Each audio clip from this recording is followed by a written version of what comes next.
Picture this. The greatest democracy on Earth is collapsing in slow motion. A world where armies are no longer loyal to the state, but to the men who command them. This is the story of that world, and of the one man at the absolute center of it all. It's a story fueled by a relentless, all-consuming ambition. Wielded by a man with an almost hypnotic charisma that could sway entire crowds and command armies. And it was all guided by a strategic genius that would, and this is no exaggeration, bring a 500-year-old republic to its knees. To really understand a man like Caesar, first, we have to understand the crumbling world he was born into. The Roman Republic of Caesar's youth was, let's be honest, a democracy in name only.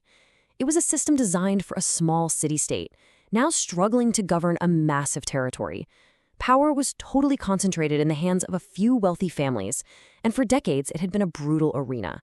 Political careers were built on massive fortunes and often ended with daggers. The system was already broken, just waiting for someone to push it right over the edge. And that someone was Julius Caesar. Now, you have to understand, he wasn't born a titan.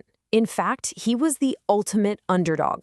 Sure, his family name was ancient and respected, but his branch of the family was poor and politically irrelevant. He was on the wrong side of every single power struggle, a total outsider from the very beginning. But even as a teenager, people saw something in him. The dictator at the time, a man named Sulla, ordered a young Caesar to divorce his wife. Caesar flat out refused. Sulla, amazingly, spared his life but delivered this chilling prophecy, comparing Caesar to his greatest rival. He was basically saying, this kid is going to be dangerous. And Sulla was right. To escape the dictator's wrath, Caesar fled Rome and joined the army. And it was there, on the fringes of the Republic, that this outsider began to master the real rules of Roman power. He quickly proved he was a natural soldier, becoming a decorated war hero and even winning the civic crown for saving a comrade's life, a huge honor. When he got back to Rome, he honed another weapon, his voice. People said he could hypnotize a crowd. And through it all, he learned the single most important lesson of his life. Rome doesn't really care about politicians. Rome absolutely adores winners. Armed with that knowledge, Caesar prepared to make the most brilliant and audacious political move of his entire career. He knew he couldn't take on the establishment alone, so he decided to co-opt it instead. He formed a secret alliance with the two most powerful men in the city. You had Pompey the Great, Rome's most celebrated general. You had Marcus Crassus, its richest man. And you had Caesar, the political genius, to bind them all together. They called it the First Triumvirate, and it made them completely unstoppable. The Triumvirate got Caesar what he truly craved, a massive, multi-year military command far, far away from the backstabbing politics of the Senate. He was made governor of Gaul, which is basically modern-day France, for a staggering 10 years.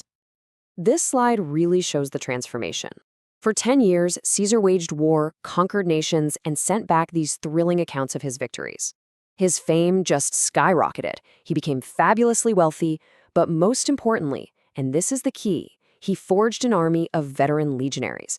Now, in the Old Republic, soldiers were loyal to the state, but these men, they were loyal to Caesar, the general who paid them and led them to victory. That was the real source of his power. Back in Rome, the Senate watched Caesar's rise with growing terror. His old ally Pompey had switched sides, and together they saw Caesar not as a hero, but as a direct threat to their power. The stage was set for a confrontation that would change the world forever. So the Senate issued an ultimatum. Caesar had to give up his command, disband his loyal army, and return to Rome as a private citizen, where his enemies would surely destroy him. His choice was simple, and it was stark. Accept political suicide, or cross the Rubicon River, the border of his province, and plunge the entire republic into civil war. You could almost see him standing on the banks of that small river, hesitating. And then he uttered those immortal words, Alea jacta est, the die is cast. He gave the order to advance, and with that single step, he sealed the fate of the republic. The civil war was swift and brutal. Caesar crushed Pompey and the armies of the Senate. When he returned to Rome, he was the undisputed master of the state. This timeline brilliantly shows just how fast the old rules collapsed. The title of dictator was supposed to be a temporary emergency power, but Caesar took it for a year, then 10 years, and finally for life. The Republic was, for all intents and purposes, over. The Republic was dead. Caesar was ruling as an absolute monarch in all but name. But in the shadows of the Senate House, the old aristocratic families were plotting one final, desperate act to restore the world they had lost. On the Ides of March, a group of senators, led by men like Brutus and Cassius, cornered Caesar at a Senate meeting. They claimed they were acting as liberators. They surrounded him, drew daggers they'd hidden in their togas, and stabbed him 23 times. The conspirators declared victory. They believed they had killed a tyrant and saved the Republic. But did they? Their actions had the exact opposite effect. Killing Caesar didn't fix the broken system. It just created this massive power vacuum. This unleashed another, even more terrible civil war. And when the dust finally settled, the winner was Caesar's young, adopted heir, Octavian. He would hunt down the assassins, consolidate all power in his own hands, and take a new name, Augustus, the first emperor of Rome. And that is the ultimate irony of his story. The senators who murdered Caesar to prevent a king accidentally created an emperor. Caesar never wore the emperor's crown, but his life and his ambition dismantled the old world and laid the foundation for the new one. Caesar's story is so much more than just ancient history. It's a timeless and chilling reminder.